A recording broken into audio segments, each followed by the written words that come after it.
Ghosting के कारण जो हैं वो काफ़ी सारे हैं और अलग अलग लोगों के लिए अलग अलग कारण होते हैं। पर अगर हम उन्हें मुख्यतः देखें तो आप ये पाएंगे कि सबसे पहला जो डर होता है, जो घोस्ट कर रहा होता है, जो घोस्टर होता है, उसको फियर ऑफ एबेंडमेंट होता है, यानी कि कोई मुझे छोड़ देगा, इस बात का डर होता है। और ये डर, उनका जो डर होता है वो अवचेतन मन के तौर पे होता है, यानी सबकॉन्शियस माइंड के तौर पे होता है। वो उस तौर पे वो रिएक्ट कर रहे होते हैं। और दूसरा जो कारण है वो फियर ऑफ रिजेक्शन भी होता है कि उनके दिमाग में ये बात रहती है कि कहीं ना कहीं मुझे रिजेक्ट कर दिया जाएगा। तो रिजेक्ट क्यों कर दिया जाएगा? रिजेक्ट इसलिए कर दिया जाएगा क्योंकि उनके मन में ये लगता है कि उनके अंदर कोई कमी है, उनके अंदर कोई डिफेक्ट है, इसलिए उन्हें छोड़ दिया जाएगा। कोई उन्हें छोड़ देगा तो लोग उन्हें छोड़े उससे पहले वही लोगों को छोड़ देते हैं। और तीसरा कारण है घोस्टिंग का, वो ये कारण है कि बहुत सारे लोग क्या करते हैं, रिश्ते में घुटन सी महसूस करने लगते हैं।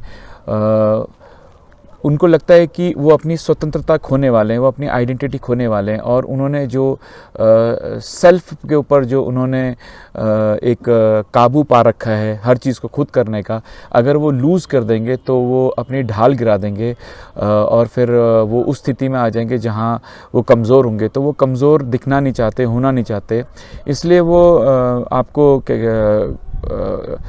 इसलिए वो गायब हो जाते हैं। और चौथा कारण ये है कि उनको अपनी बात कहनी नहीं आती है, वो कम्युनिकेट करना नहीं जानते हैं।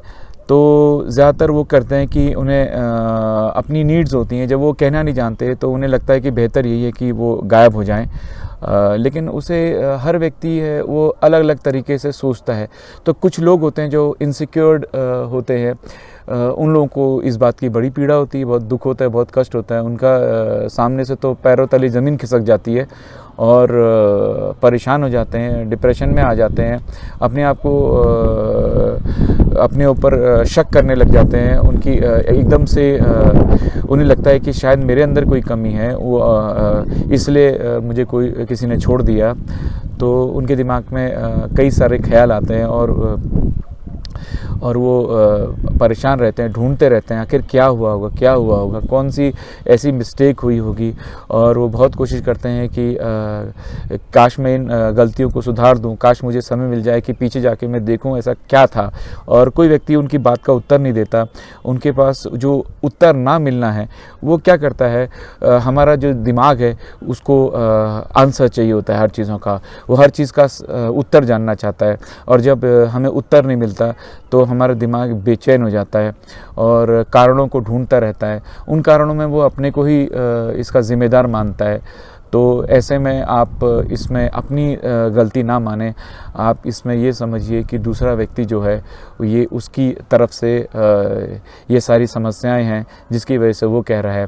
और वो लोग जो ये सब कर रहे हैं वो ये सोचते हैं कि जो उनकी इच्छाएं हैं, जो उनकी नीड्स हैं, वो हेल्दी तरीके से बताना जानते नहीं हैं। क्योंकि कोई भी बात है, कोई भी रिश्ता है, वो बातों से सुलझ जाता है, लेकिन वो लोग विश्वास ही नहीं करते। उन्हें लगता ही नहीं है कि बातें करके कुछ हो सकता है, क्योंकि ये उनकी हेल्पलेसनेस है या उनके तरीके जो हैं वो बचपन में वैसे ही तरीके रहे हैं। तो इसमें आप यही कर सकते हैं कि आपको अपने को दोष नहीं देना है और आपको इस चीज़ से बाहर आ जाना है। और बहुत दिक्कत होगी आपको, और अगर आप अवसाद में जाते हैं, डिप्रेशन में जाते हैं, तो आप अपने को किसी मेंटल हेल्थ जो प्रैक्टिशनर है उसके पास जाए, उसको दिखाए, उसमें कोई दिक्कत नहीं है। Thank you.